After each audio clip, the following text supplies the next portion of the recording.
Good morning, sir. Good morning. We're going to do these one at a time. We're not going to ask you to leave the room, but we will take the time to do each one individually. Sure. For each one of them, you'll have an opportunity to speak in the county and rebut if necessary from yourself.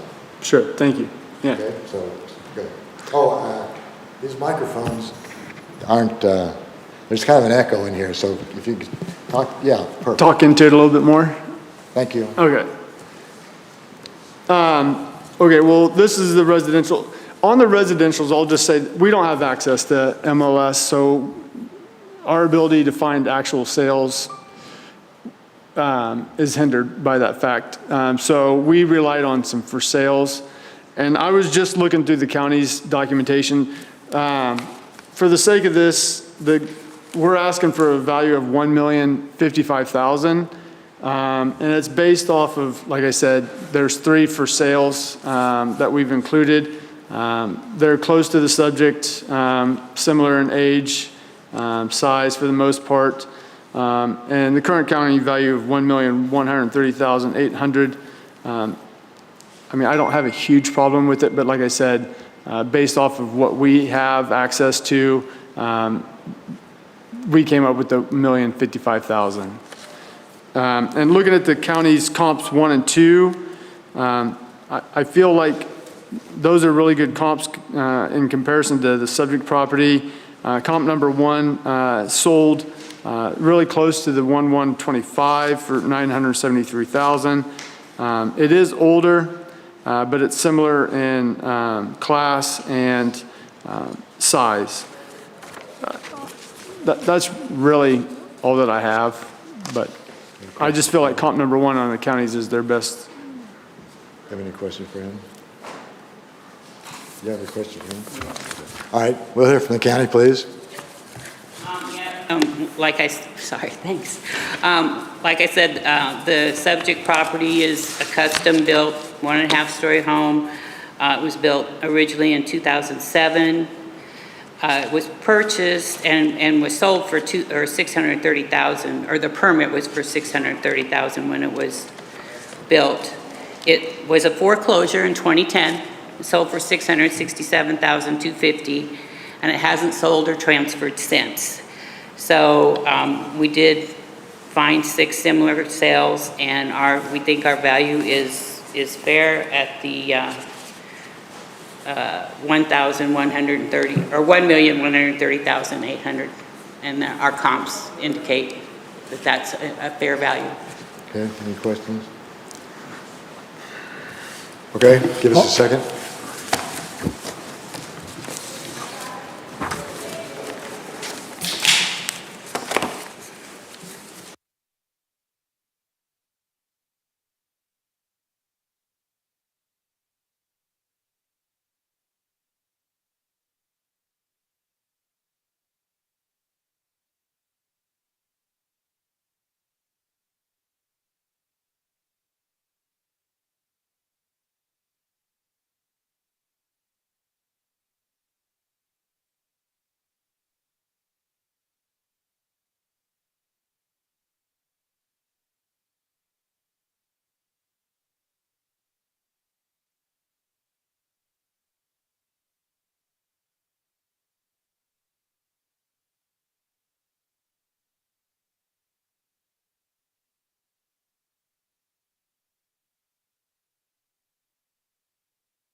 Yeah. Okay, so I can just hit enter. They brought it up. I know.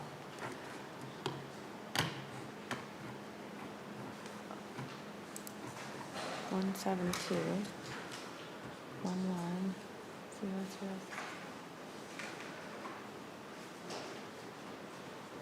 What is this highlighted for?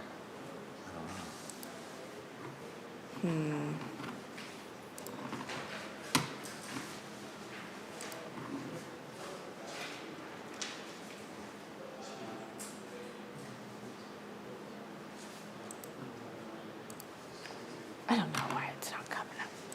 So that's it. Wait. 17211.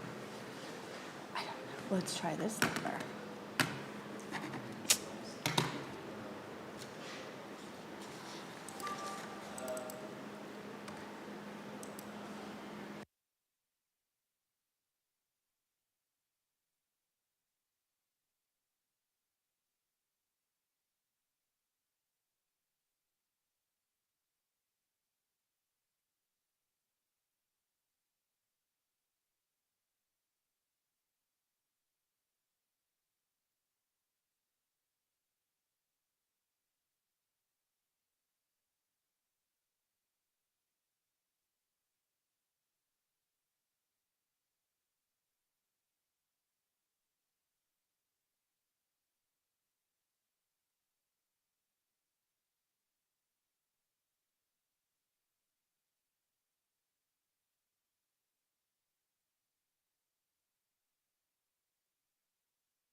I'm okay with the value on this next one, the one that's on 4213.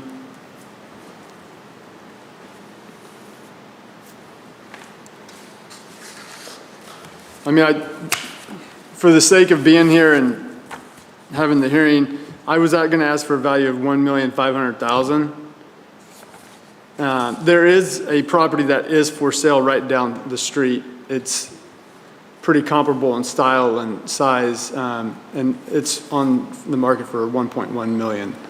But like I said, it's a for sale, and we're not that far apart from the county, so we'd be splitting hairs. So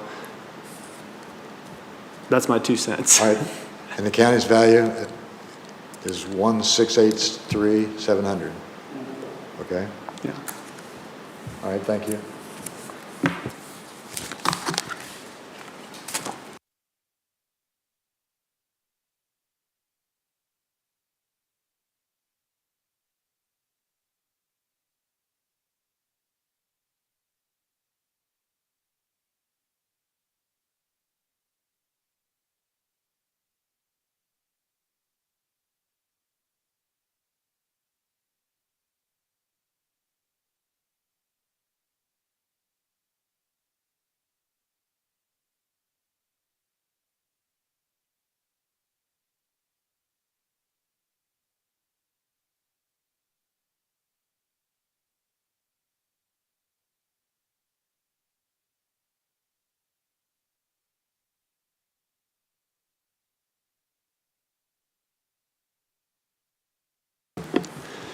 Before we move on to commercial, we're ready for commercial, right?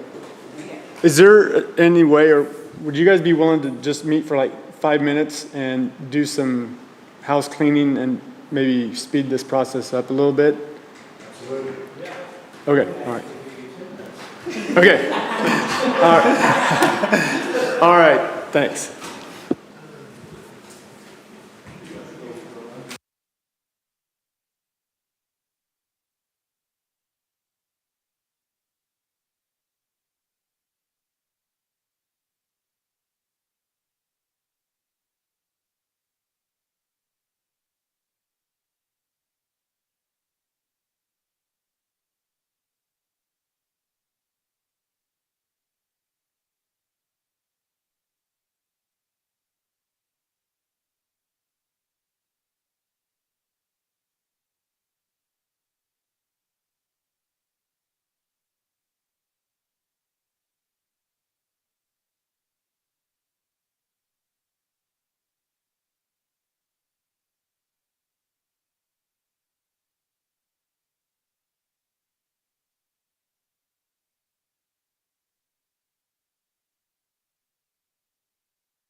Okay, so this is the Murphy tractor on Parvin.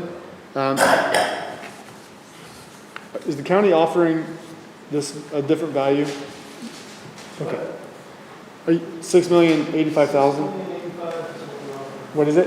Yeah, that's what we're. Okay.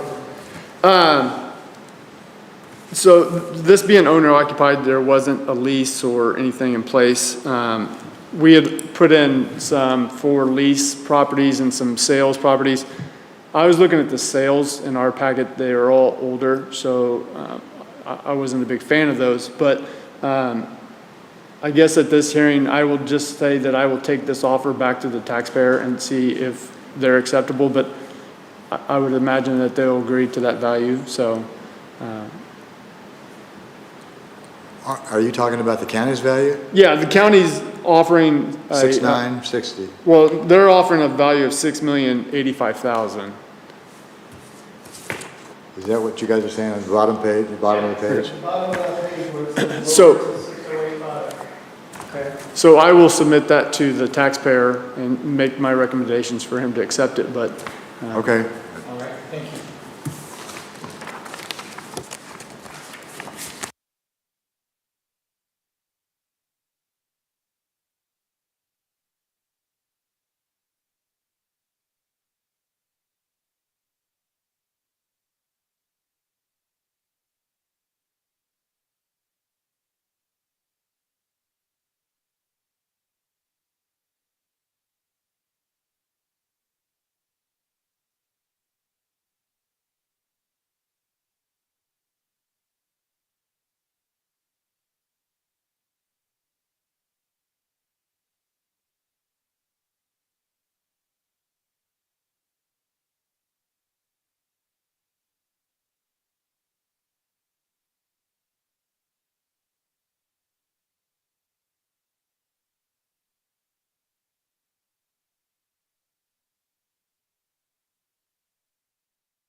Have you guys had a conversation about this property?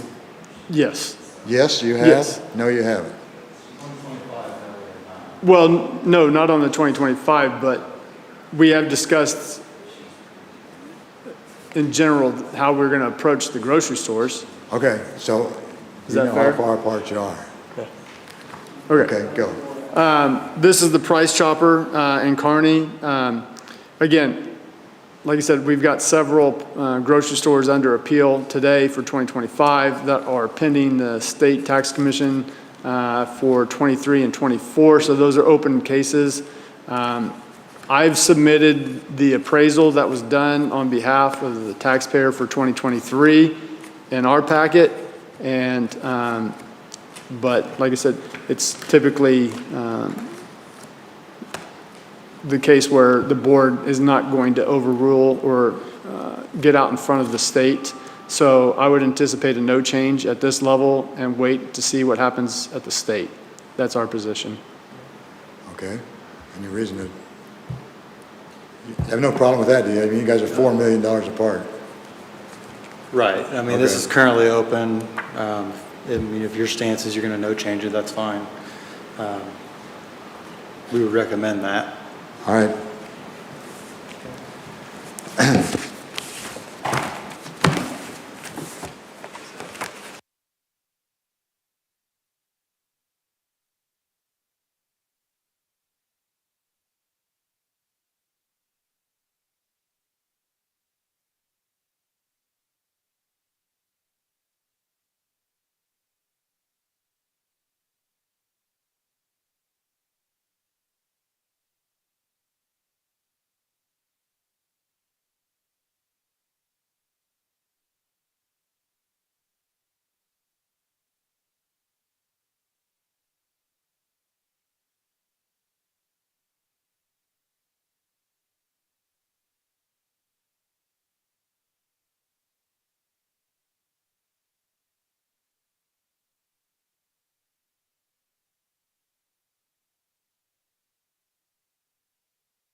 Again, this is another Price Chopper, same situation, pending 23, 24 at the state. We're just asking for a no change.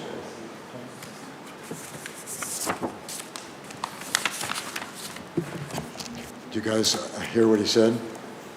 Yeah, no change to be found. No change of viewpoint. All right, thank you.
No.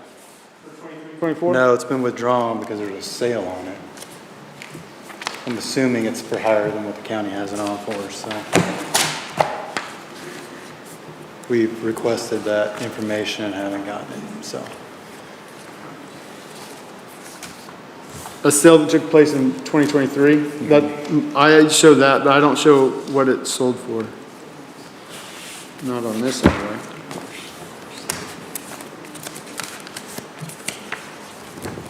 I figured if you knew it probably wouldn't be here. Is Missouri's a non-disclosure? Unfortunately. Like I said, I don't do a whole lot in Missouri, Well, so. Clay County is a non-disclosure. Yeah, Jackson County, and St. Louis County. Charles are all disclosure counties. Just 3 counties in Missouri. Ah, each county can decide? Yeah, but everybody else in the state is a non-disclosure. Already.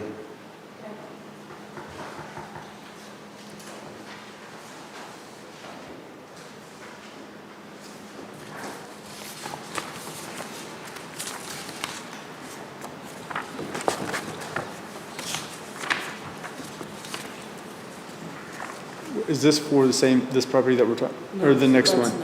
Okay, This is Gladstone. okay, but we're on the Gladstone Hy-Vee one? Oh, okay, that's fine. I thought you said you, well, no. Oh, you just wanted to know what the sale price was, okay. All I show is a sale that took place in '23, and that the lease expires in 2043. Yeah, I'm assuming you guys, since you represent Hy-Vee as a Oh, tenant. I'm sure it's way above. You know what I'm saying? I'm sure it's way above.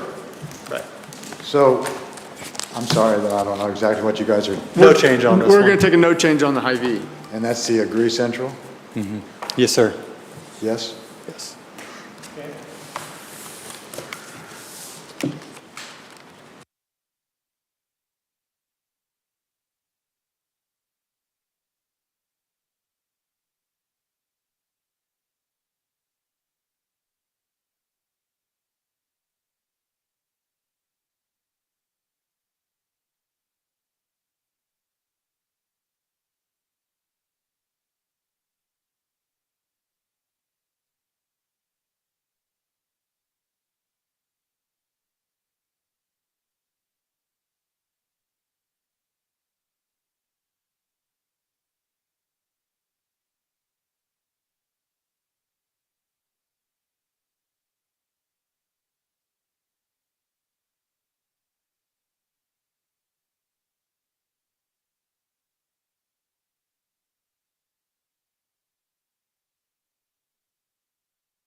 Sorry. Okay.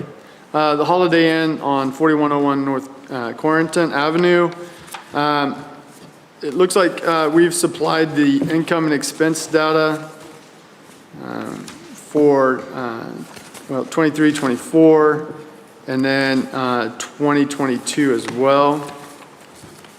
And based on that information, we'd calculated a potential gross income of $2,391,14, 0% vacancy in collection, $1,966,249 on the expenses, and then a loaded cap rate of 14.039, and then a deduct for business and personal property of 12%. That gives us a value of $2,662,500, which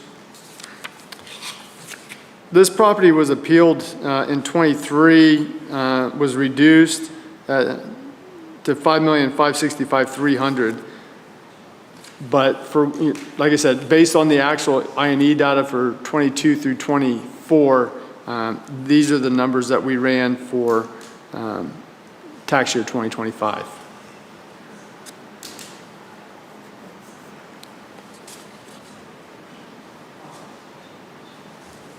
All right, we hear from the county. Mike Jacoby, Clay County Assessment.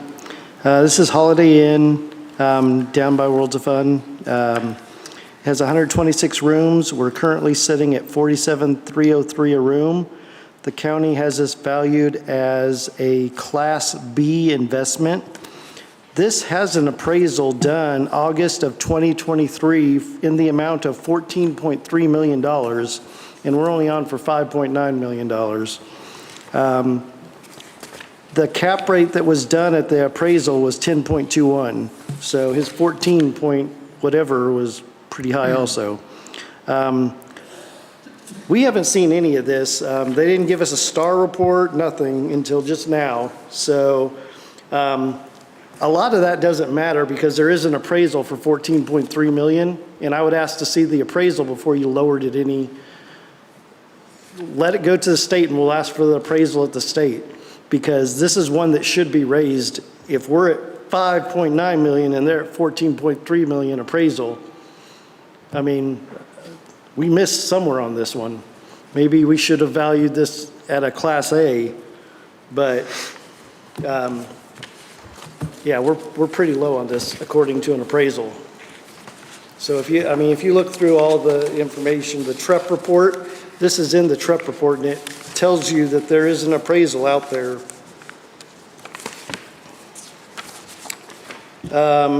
It also has the financials on there for 21, 22, and 23.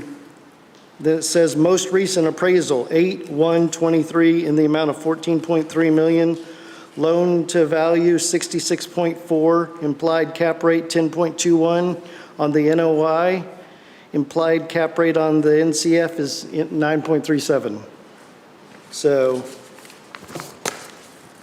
we would ask for the appraisal, or you guys to no change it and let them show us the appraisal at the state. Are you familiar with the appraisal in question? No, I had no idea. Where in this TREP report does it, I just want to see where it says.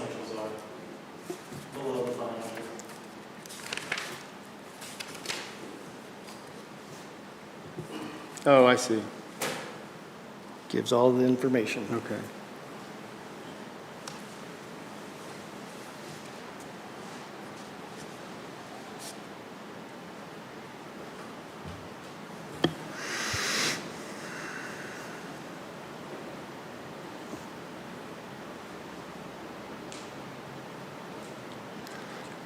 Yeah, where it says appraisal values listed above are for the entire loan. I don't know. I don't know if that, it makes it sound like there might be more than The one appraisal property would on- spell out everything about this hotel. It would tell you what the business value is, what the real estate value is, and everything. So if they're saying 14.3 million, I know some of that is for business value because that's how hotels are sold. But it's not $12 million worth of business value in that they're wanting this reduced down to $2 million something. So, Well, Is this your value, 2,600,000? yeah, and my confusion lies in the fact that if the owner did have an appraisal done on it, and I'm not saying that there wasn't, I don't know why he wouldn't have told us that there was one for 14.3 million and his value was only, I don't know why he would want us to come in front of you. So, like I said, I'm a little confused by that, and I wasn't aware of it, so. Okay, any questions? All right, give us a minute.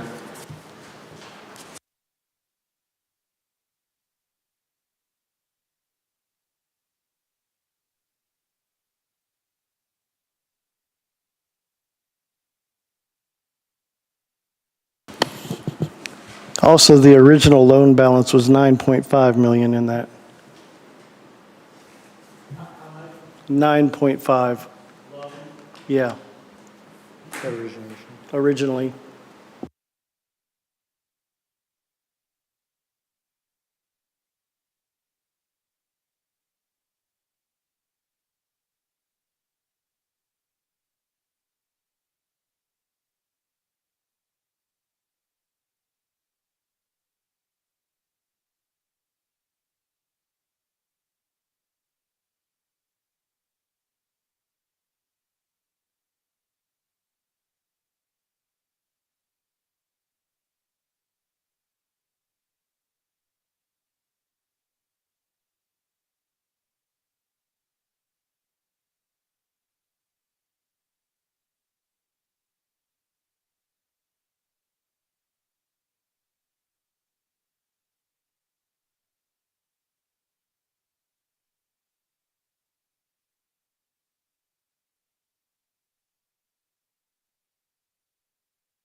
Okay, so this is the Petco at 233 South Stewart Road.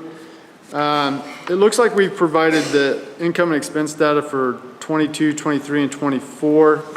And it looks like the only place that we differ from the county is the rental rate. The county's using $20, we're using $14.50.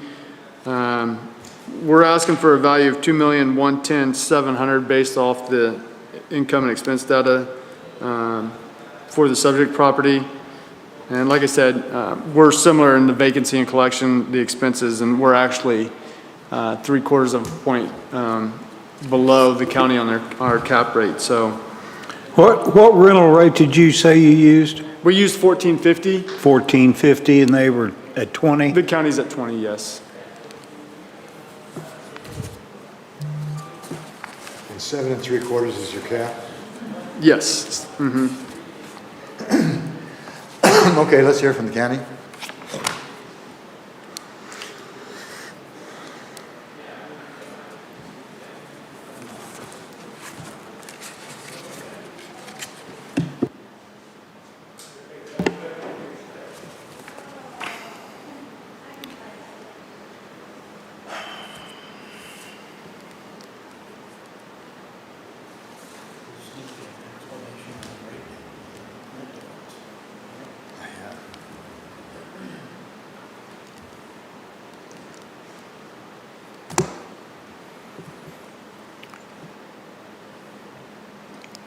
I don't know if I'm reading this right, but looking at the 2024 income and expense information that was just now provided, we didn't get this prior to this meeting.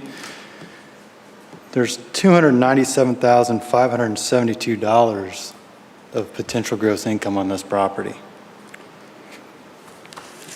The county is using 240. So we're $57,000 below what they're actually receiving in rent. Below what?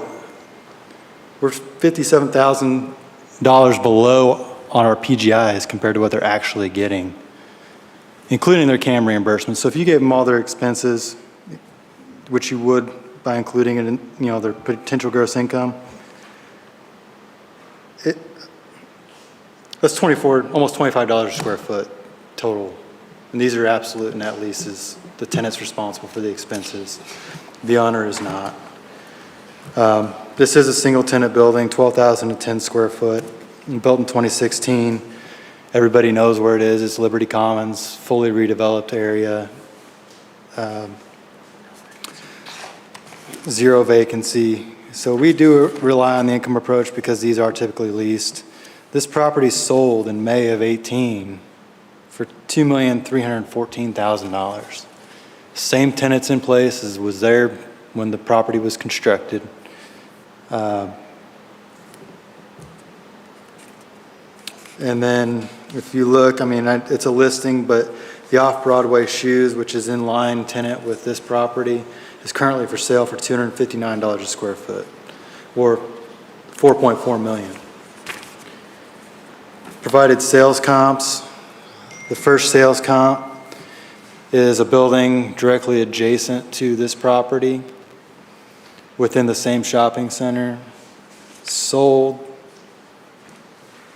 May of 25 for $3,425,000 or $232.39 with an 8% cap rate.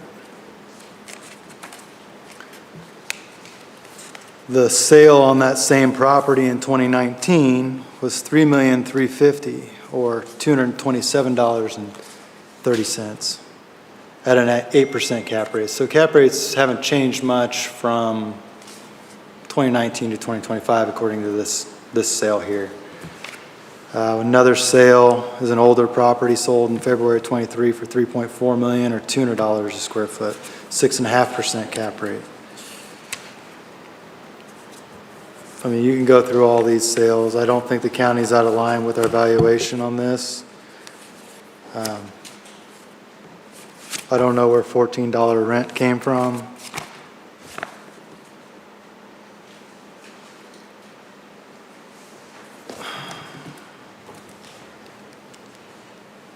That's all I have.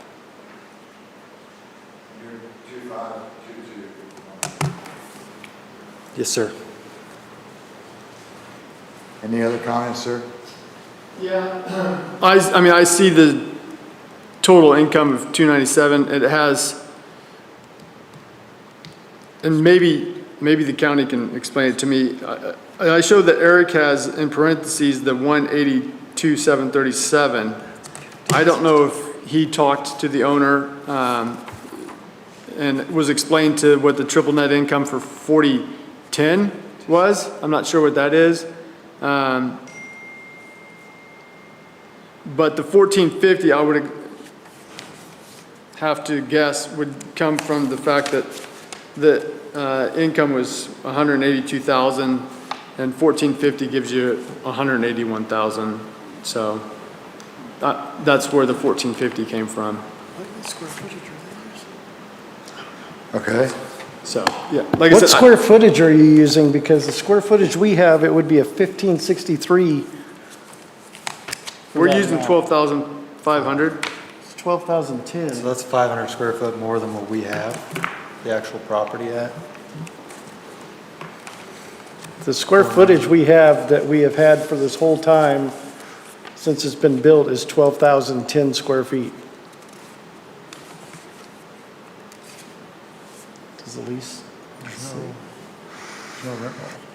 Let me see. I don't know. I don't see where this would tell you what the square footage is, because it's not an actual rent roll.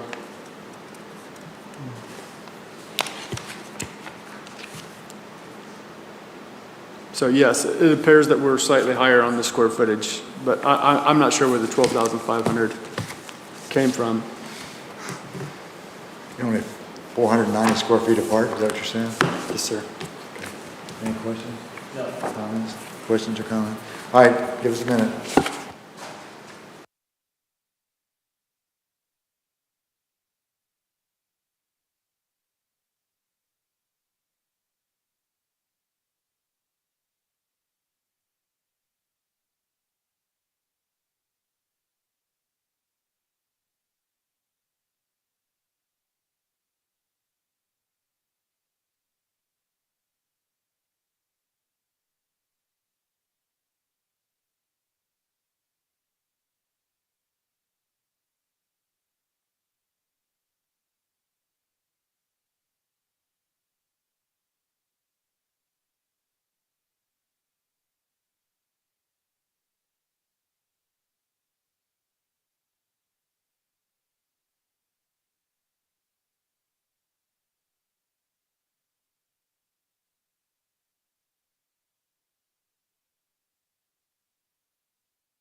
All right, this is the, we have listed as the community apartments at Antioch Crossing. I'll just read in the value that we're requesting, $11,991,600. We've provided a rent roll with the income and expense data for 22, 23, and 24. I don't know if I need to read through all of this, but we're using roughly 36% on our expenses. We have a loaded cap rate of 7.53 and a 2% personal property deduct. Again, that's how we came up with the $11,991,600.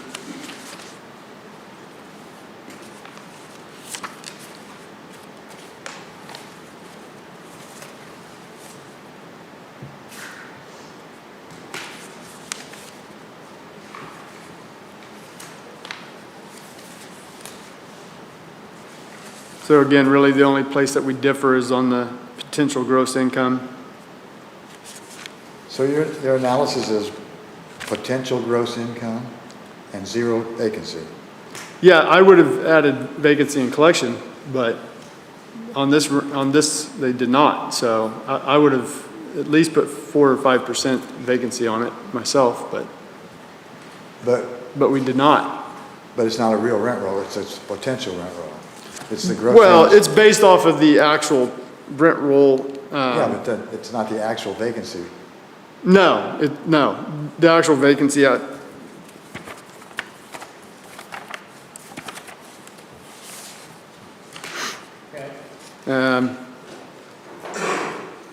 mean, they have 5 vacant units, so I mean, they're roughly 95%, 94.78% occupied.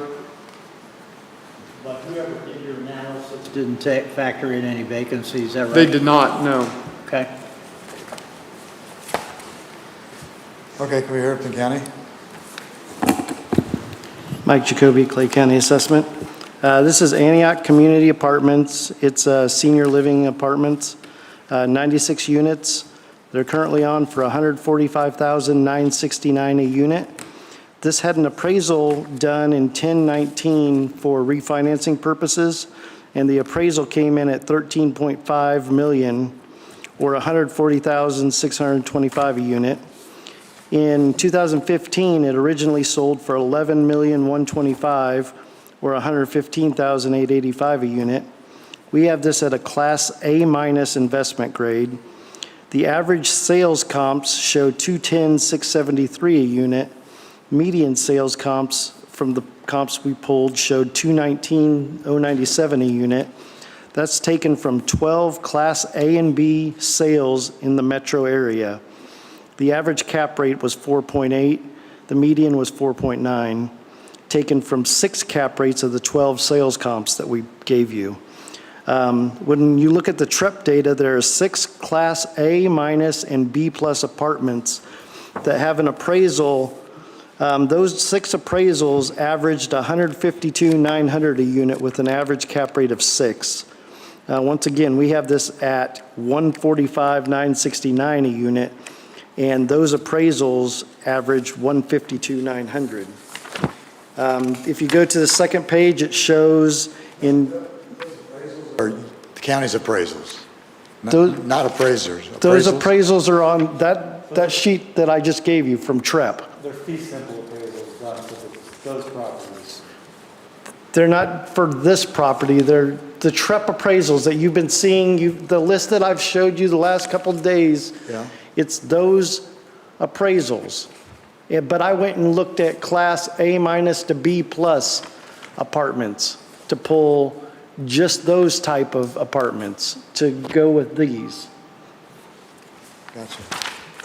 So if you notice on that, there's six apartments listed.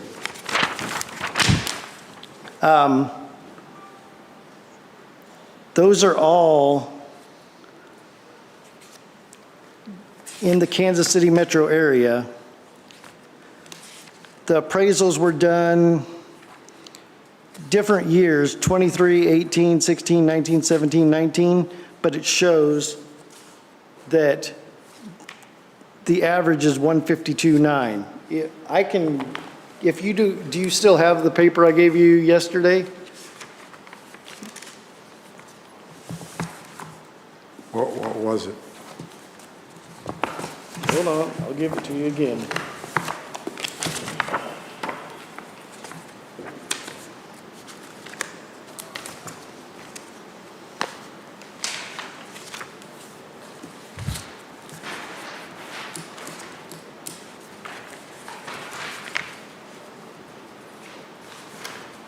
There's Clay County. This is all of the metro, and these are all Class A properties, but these all have appraisals of 22 and newer. Is this the same as this? Oh. Yeah, that's Clay County. No, that's Casey Metro, this is Clay County. This one, yeah, this one has all of Clay County, and this is all the appraisals that were done. Do us a favor, Mike. Mike, Yes. I think where we're confused is on this page right here, Yes. where it says, on your headings, it says 2025 county appraised value, and then it says appraised value. Where it says county appraised value, is that, you see the confusion? Okay, so. That is the Clay County value. The For that 20, parcel. yeah, the 25 county appraised value, and then the appraisal value. And then you see how it says, right next to the highlighted where it says percent of appraised value. Yeah. We're not even at the appraised value that happened on the first two. We're 79 and 78% of that appraised value. And one of those happened in 18, and we're not even up to that appraised value yet. So you're looking at, you had it valued, like that very first one, you had it valued at $149,932 a unit, but an appraisal is out there that says it's worth $190,000 plus a unit, is that Correct. Okay. And so And the then the date of the appraisal is over there, the date of the appraisal was, on that first one, was 3/6/23. yeah, I see. And we're 79% of that appraisal value currently for 25. Gotcha. I see how you read it now. Thank you. And these are all CMBS appraisals Access to somehow? through TREP. Okay, through TREP. Okay, you Yes. said that. We Sorry. have access to the valuations of those appraisals, not the actual physical copies of the appraisals themselves. But these are done for purposes to track, to make sure that these loans are in line with where they're supposed to be and lending practices are followed. So when you go to the second page, it shows the sale history, 12/17/15, this sold. They have a mortgage for 8.9 million that happened in 15. In 19, they refinanced and have a mortgage for 9.9 million. Then you go back in TREP and look, and if you go to the financial page of TREP, it says property appraised 13.5 million, October 30th, 2019, with a 69.5 loan to value. Implied cap rate, 4.94.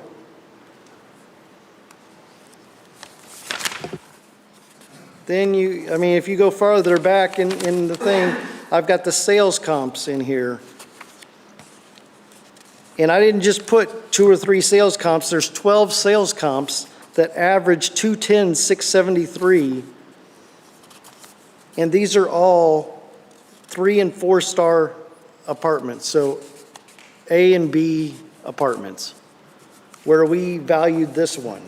So there's no reason for this to go down.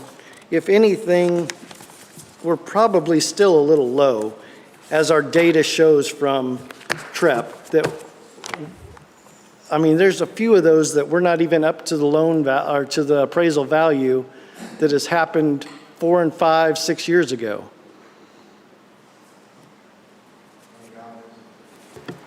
The only comment I'll say is what we've provided is what is actually happening to this property. As of 1/1/25, I mean, there's 3 years of income and expense data and the rent roll. So, I mean, it is what it is, so. And another thing, we don't ever use 2% personal property. They've taken 2% of personal property out at the end. We never use 2%, we use 1% for everybody. It goes back to, this is the first we've seen of this. So it's not fair to the county to just see this right here today and you guys make a decision on this when we haven't even been able to make a decision on it ourselves. So if anything, make it a no change and make them go to the state because they chose not to share information with us till the day of the appeal. Comments? In your numbers Sure. that might explain why whoever put this analysis together for you said 0 vacancy. Okay. If you go back to the annual statement, page 1, it looks like they did take out for vacancies. Looks like they deducted $65,000 for vacancies to arrive at that $1,381,000 that they're showing for potential income.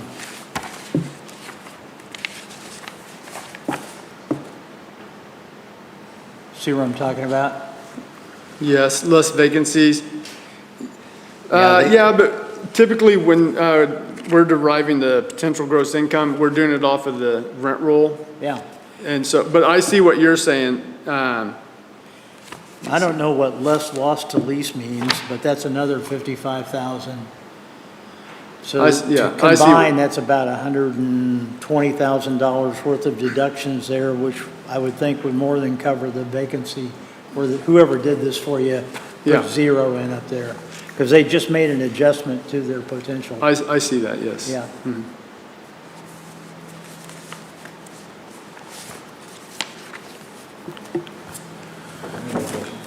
Have you seen this property? Have I seen it? Yeah. No, I've not personally visited it, no. Because I didn't see anything in here as far as how you all classified that property, whether it be A or F or whatever. I mean, on apartments, I mean, we don't necessarily put a number on it. I mean, we're just looking at the actuals, so we don't actually classify it. I mean, we're not doing an appraisal, so. Okay.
Okay, so this is an office building.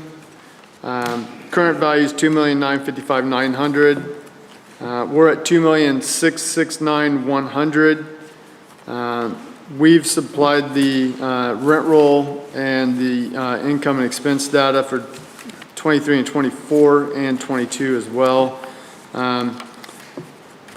Looking through this and comparing it to the county, the county's slightly below us on a rental rate. We have the same vacancy and collection. Our expenses are well below the county's. And then the other issue, I think, is our cap rate. We have a loaded cap rate of 11.039, and the county has a 9.5% cap rate. So we've got some similarities and some differences on the expenses and the cap rate. Let me ask you a question. Sure. We're on the same property because I'm looking at this property as a warehouse. You just got through saying it was an office building. Well, okay. In this description, it says it's a warehouse distribution center. The name up here, it says an office building, so it is actually a warehouse. We just, It's a warehouse? yeah. Okay. It looks like we're about 10,000 feet off as far as the size of the building.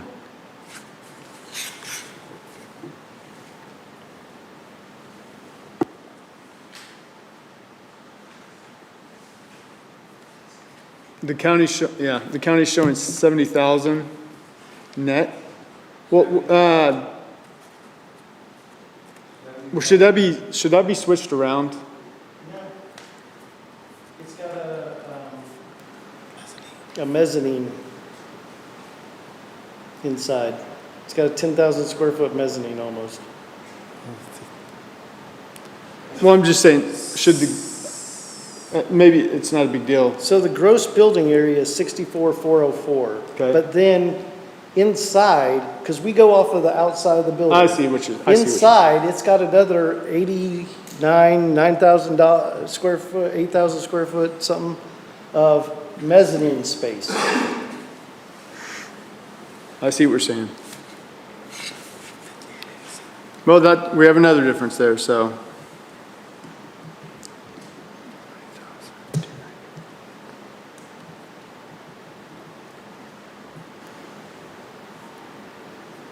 I'll let the county go, and then I'll ask them a question if I All right, need to very about the good. mezz, so. Mike? We have this as an industrial manufacturing plant, currently on for $46 a square foot. It was built in 1973 and has had minimal updates. In 2015, this was purchased, and then in 2020, it was refinanced. We had to go outside the Kansas City market to find manufacturing plants of this size that have sold, since manufacturing plants usually, I mean, they're different than warehouses. They have a lot more stuff in them. They're built specifically for that tenant. So when they sell, you have to, they just don't sell all the time. And so we have to broaden our range to find sales comps. The average sale price of like properties is $69 a square foot, and that was looking at 11 properties. Warehouse sales in the KC Metro, if you just took warehouse sales, their average is $99 a square foot, and there's 5 sales of that. We valued this as a D-plus storage warehouse. Lease comps for the area show 537 average, 650 for the high side. All industrial leases are going toward triple net. If you look at what he sent us, the rent roll, it shows it's a triple net. It shows their base rent of $29,483.61 a month, then recurring charges, and so the total is $33,430.88 a month. So that's a triple net lease. They're building in their reimbursements there. So his first page, or his value page where he said we're not far off, we are far off in the fact that he's loading a cap rate of a triple net lease property. So you take out that 3%, and the value all of a sudden should be, if we do it his way, I mean, he's giving expenses as a triple net of only $21,000. So 294, 639 at a 8.5.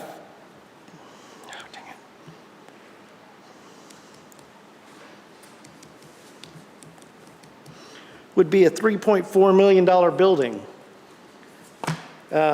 If you go back and look through the TREP data, it shows the loans. There's I think it's the fourth page of TREP, where it says, general loan information, 11/24/2020, an original loan balance of 1.6 million. That's just the loan balance. So if you add 20% to that in 2020, we're only at 2.9 million. This probably is a $3.4 to $3.5 million building as it sits today. Industrial is not going down in the area. Kansas City is one of the best hubs right now for industrial. They're building all these big industrial parks all over the metro. So to say that the value has lost $900,000 and is lower than when they just refinanced it in 2020, I don't think that's accurate at all. Just to clarify, I think what we're coming from on the effective tax rate is on the income and expense data. In '24, there was $36,187.42 in property taxes. And then I don't know why they're the same for '23 and '24, but I think that's why Eric was using an effective tax rate. And even with that being said, I think with the square footage difference, I'm inclined to just accept the county's value because I wasn't aware of the mezzanine, and so with the square footage issue alone, I think I would just accept the county's value.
Okay, so this is the old Macy's at the Metro North Crossing, and the only thing I'm going to point out is in 2024, Dan Horn purchased this for $6.7 million. There's an email in here with him discussing with Eric the circumstances around it. He owns all the rest of the parcels, or most of them, in that Metro North. So in his opinion, he overpaid for this parcel because he wanted all the contiguous parcels in that shopping center. He wanted to control that parcel. Nothing's been done to it, from my understanding. I was speaking to Mr. Horn yesterday, and he says, according to brokers that he knows, they think the value is roughly $4 million for a fair market value. But like I said, for this, he purchased it last year for 6.7. Okay, County? Grant Knopf, Clay County Assessor's Office. My first comment is that's pretty much all hearsay, even if they say it's from the owner. A settlement statement would be nice to show the purchase of it, whether it was offered on the open market. I mean, he's just stating that he overpaid for it based on his own opinions and opinions of people we don't know where those come from. This is a former Macy's. They just recently vacated the property. And as you all know, this property is located within a highly developing area, the Metro North Crossing. I mean, I'm fine with putting it at the sales price if we had that information provided to us, but it's just an email from the owner, which I don't even know if it's the owner of the property, because the owner of the property's name is in an LLC, and we're not aware of who actually owns that LLC and runs it. So we had asked for this information prior to this meeting. You know, you think this would be a cut and dry, easy, provide the information, we can not be here today, but that information was not provided to us as requested. I provided a bunch of Metro North Crossing information and plat sites or plat maps and things like that for showing the development of the area. You know, as far as we know, there are 2 tenants currently going into that property that are planned. You know, Macy's was in that property when he purchased it currently, or when he purchased it, he was in that property. There is a loan amount on this property from June of 25 for $9.7 million. What was the date on that, please? 6/3 of 25, And how much of a loan was it? $9,700,000 was the loan amount. Now, there is a deed of trust on that, which I'm assuming would indicate that there is, you know, that's earmarked for improvements to the property. So the tenant improvements, there's a loan for them out there. And I did not provide the deed of trust, but there is a deed of trust filed, and that's what that loan balance is for. Is Macy's closed? Yes. So like I Closed in said, like March. I can't just go off of an email and somebody saying something without any concrete evidence. And So you're not able to verify that sale price? no, I mean, neither is the tax rep that represents the owner of the property. That should be provided to us, I would think. Yes, he owns all the properties around it. He's saying that he overpaid for it because he wanted to retain rights to the properties around it. That means I nothing. get that. Yeah, I mean, was the property, you know, listed for sale on the open market, or was it a non-arm's length transaction? Maybe he got a deal on it instead of overpaying like he says he is. You know, we don't know anything about it, so. So you don't have any evidence in writing as to what the sale price was except what he told you? Yeah, and like I said, I talked to Mr. Horn yesterday, and I'd never received a settlement statement, no, which I asked for, but I didn't get it. But I would agree, the broker's opinions, $4 million, that's hearsay. I would agree with that.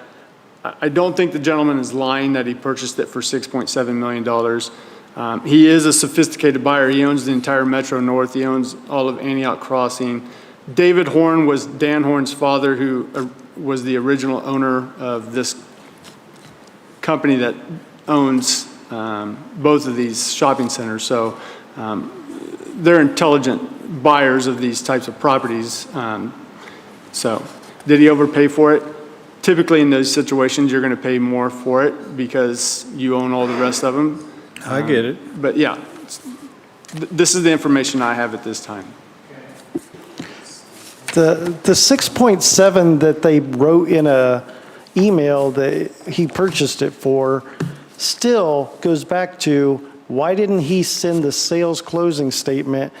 You have a loan out for 9.7 million, so there's probably an appraisal with that to get to that 9.7 million that they loaned the money off of.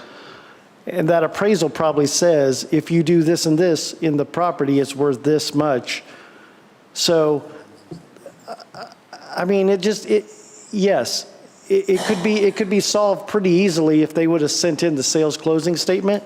But just to go off of an email where somebody that we don't even know is the actual owner, to say 6.7 million is a sale, I mean, you guys are welcome to do that, but we can't do that without evidence. We need evidence. And an email is not evidence. Though I think he asked for the settlement statement, as I heard him saying he didn't get it. So I think they understood they needed a settlement statement. Yes. But on that fact too, it wasn't provided to the representative. It still wasn't provided to the representative to show. Yeah. So I mean, it's. Sure. Yeah.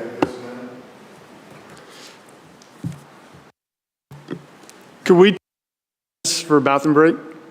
Is that okay? Okay. Well, 10's fine. I'd like to finish this up at some point.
That's a North Crossing. One that they just handed out.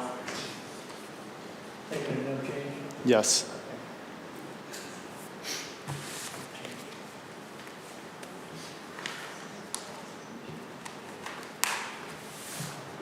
Oh, we're almost done.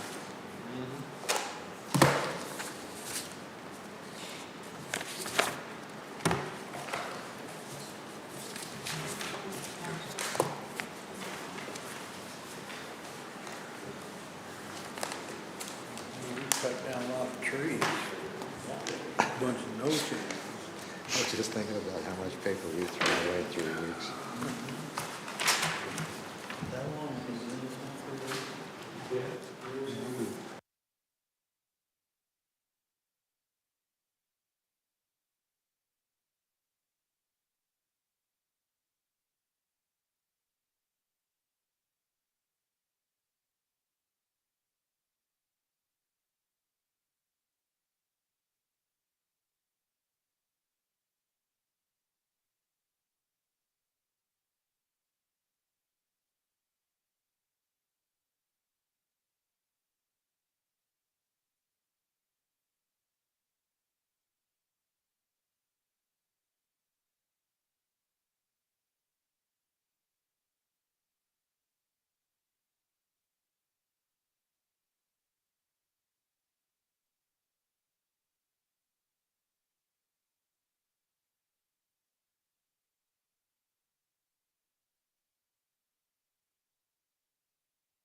Hy-Vee and Liberty has the Olive Garden as a pad site right there on Kansas, 152.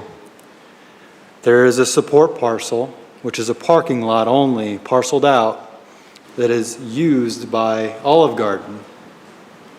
It is not part of the Hy-Vee valuation whatsoever. So the county's stance on this is we need to hear it and we need to determine a value for that parking lot that Olive Garden is essentially leasing from Hy-Vee to use.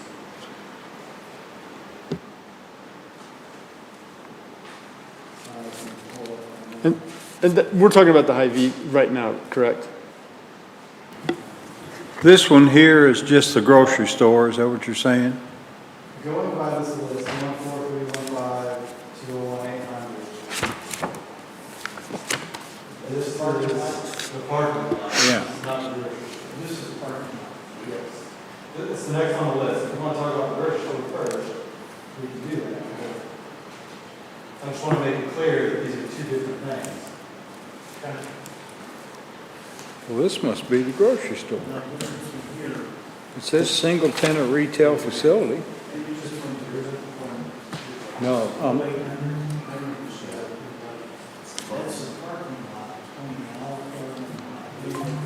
so this is just the parking lot? Yeah, this is the store.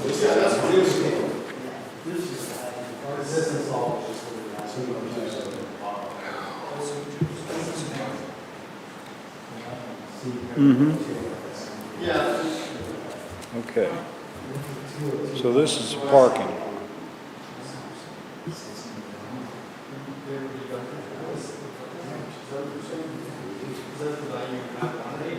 So this parking, this parking lot was previously because we were treating the value of that parking lot. This is this person, this is their, this person. Set partial essentially because ID says that yes, all of that has residence property.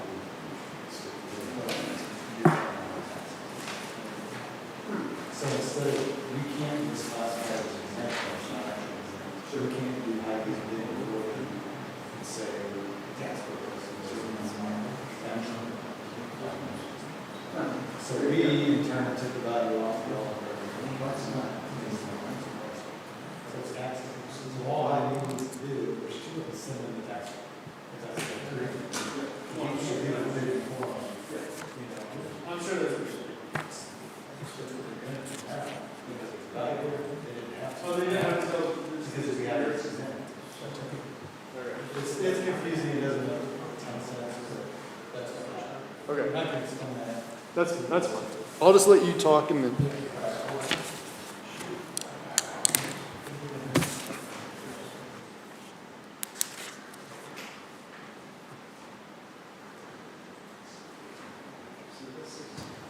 Come up with this second grant per hour. Yeah, it's confusing. Okay, this 18 Parking used by Olive Garden. Is is which one? I think it's, it is Olive Garden. I didn't give you anything for the hydrant. But look here, this, there was the 1800. That's, she didn't do that. That says, That's a price tracker. this, Group highway. that's the number for the parking lot. No, that's 101-800, that's 201-800. Okay. Somebody gave you the wrong sheet. Okay. Did I give you the wrong sheet? I don't know. 202-100, that's hydrant. Have we done? 201-800 is the parking lot. Yes. And I don't think we have one of those for the cars. I think 201-800 is a parking lot. Probably around that same. This one I'll was get you one, yeah, I'll get you one. Which one are we going to hear? We need another one. I think I have it here. I think we my need- numbers, my numbers are Which one okay. are you on? I think this one will miss one of those. And I just told Grant, the parking lot, we don't have one of these things to sign off on. Well, this is, what is this then? This is, isn't this the parking lot? Let me see.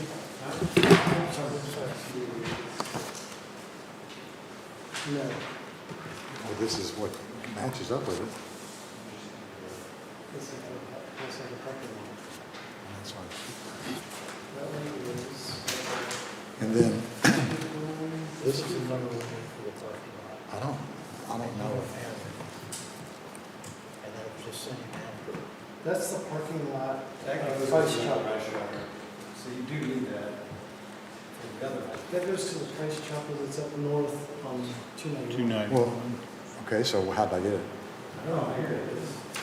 Sharing the information for one. Okay. So the group pilot you do need, that goes, we heard the price chopper, we agreed on no change for the price chopper, group pilot, they have two parcels. One's a parking lot, one's the physical grocery store with parking lots. Okay, So the you store, need two group islands. So that's there's correct. one, there's two. So look, so that should be the last two on that left side of that list. Should be, so bottom two on the left. That should be these two. Those go together. 101-800 and 702-700. Yeah. Okay, so I got them. I did miss. So what's this? So that's, This is. that is one of them. Yeah. So, Jim, or, That's this one. you didn't have your copy. I This didn't is the have, one we're hearing next. The Here's the parking sheet. lot, Yes. that's we're gonna hear this? Yep. these two are not next? You already did these. No changes. Those are grocery stores. So just sign them. I already did them, so we haven't done anything with it. We just did those. Those are the last two. Yeah, I'm ready to sign off on it, but I don't know what you keep sticking. You forget that piece right now. This is the last two. Okay, so I've got the county and the application. Yes. Thank you. Those little bitty things are a pain in the ass. You got your.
Okay, Grant Knopf, Clay County Assessor's Office.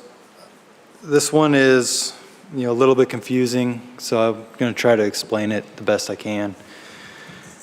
This property is located adjacent to the Hy-Vee in Liberty and the Olive Garden in Liberty.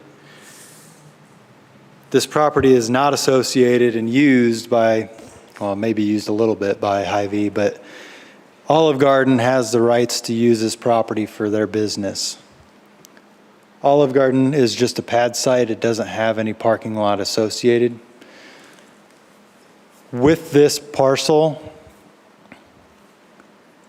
it was previously marked in our system as exempt, and the value of that parking lot was associated with the Olive Garden property because Olive Garden and Hy-Vee had an agreement that Olive Garden would pay the taxes and everything associated with that parcel to be able to use it.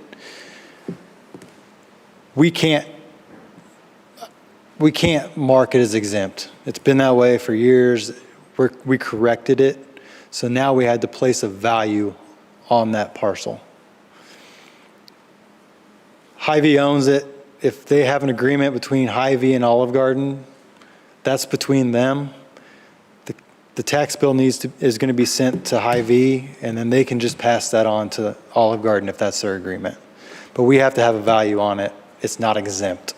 Exempt would be a 501c3 for, charitable use, and it's not classified as that, so it can't be labeled as that.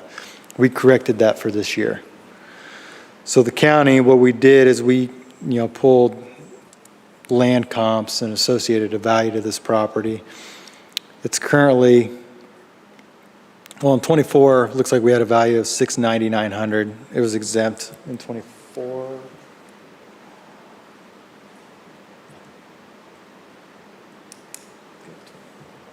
you're reducing the value in 2024? Hold on, let me just make sure before I say for sure.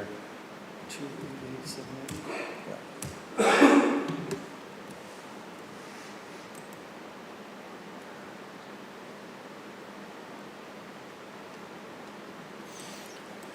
Okay, so this 24 value you see at the top here, that was a valuation on there, but it was essentially zero because it was still marked as exempt in 2024. We've adjusted the value for 2025 to $673,700, which will be taxable and not marked as exempt going forward. When we came up with our valuation, you can look in the packet, you can see I put a plat map on here outlining the property and what, that it's just a parking lot. So then I put in some sales comps to support our valuation for 2025.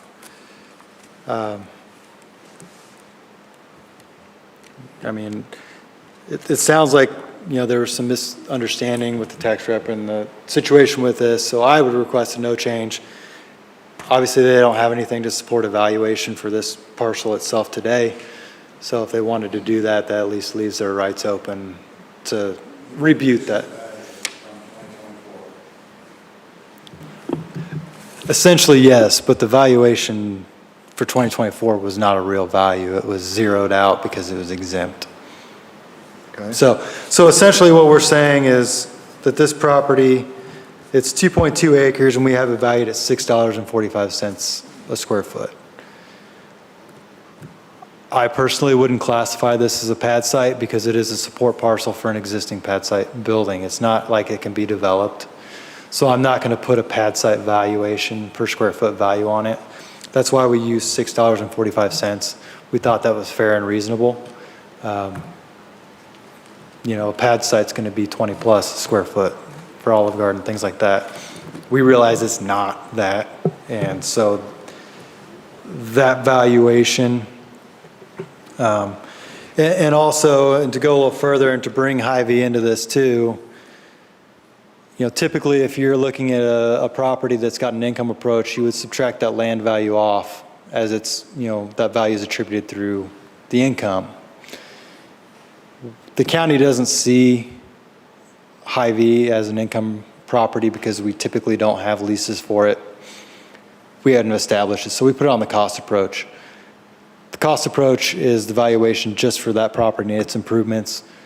We're not going to reduce the value of the Hy-Vee by that because it's not on the cost approach or on the income approach. It's on the cost. So if we were to do an income approach on the Hy-Vee, we would consider reducing some of the value off of this, maybe not the whole thing because Hy-Vee is not the only user of this property. But,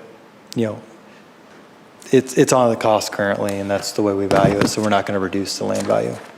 So the $50,000 improvement is asphalt? Asphalt is the only improvement on there, yes. All right. Yeah. Do you have questions for the county? Yeah. Is that to say that no one's been paying the taxes on this property? They have. We had the value attributed to the Olive Garden parcel because they were ones responsible. This was done years ago, and we finally corrected it. It's basically an agreement between Olive Garden and Hy-Vee saying that Olive Garden was responsible for the taxes and all the, everything to use that parcel. So the Olive Garden has been paying the taxes on this property? Yes, previously. But So that value is That was in, incorrect because it really belongs to Hy-Vee. yes. I mean, in the end, it really works out to be the same thing, except we just can't classify it as You're just exempt. straightening out the record. We're just correcting the record and, making, we, Do you have any comment on all of this? No. Okay, so we're no changing this? Yes, that's correct. Okay. If they want to look at it later, they can, it's their. right too.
Minute version, please. But what's going on with these grocery stores? Because there's such a wide gap in valuation. I mean, like on that, it's 3.5, 2.5. Well, what's the explanation for it? Well, we've gone to the STC on several of these, and the STC has sided with the county on everything we've gone to so far. We keep trying to get them market value, based on our information. Our aim is to start shortly. resigning as they're vacant. Your intent is to go to the state. Yeah. mhm. But what's your position on this?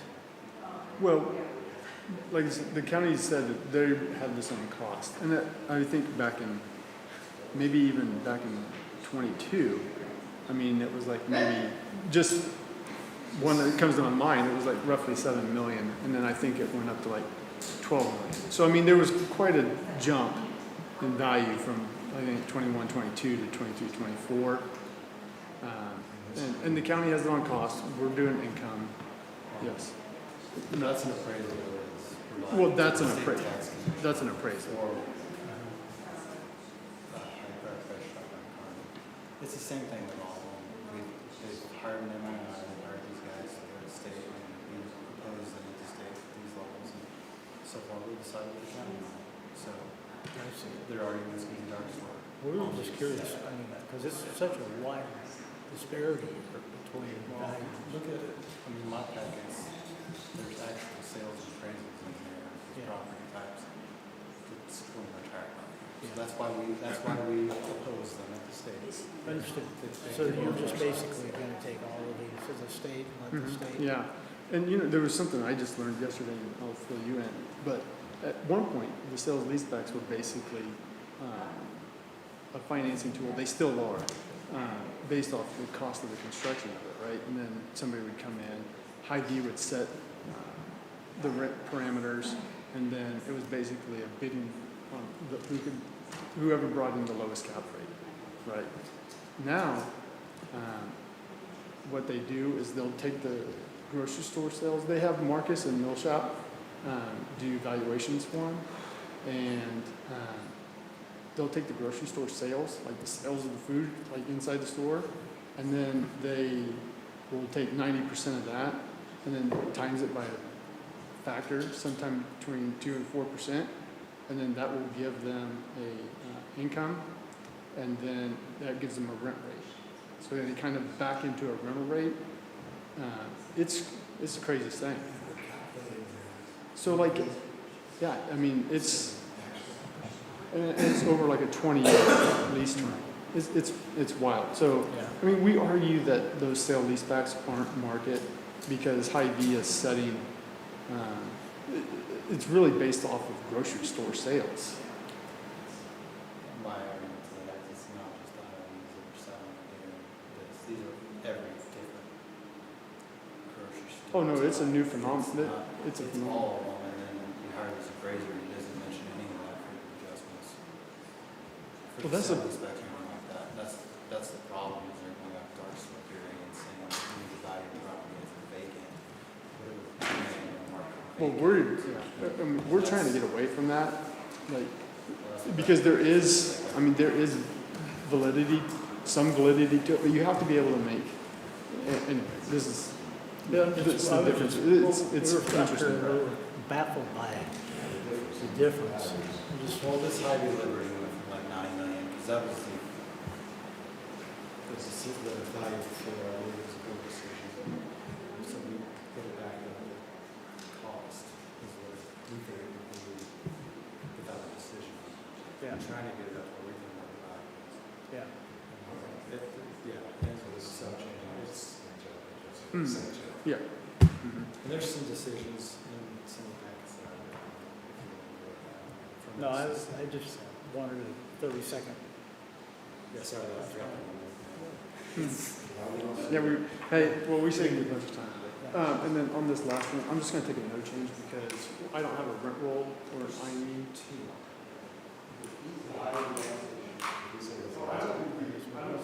And then it's according to what I've got, but Maybe if it was.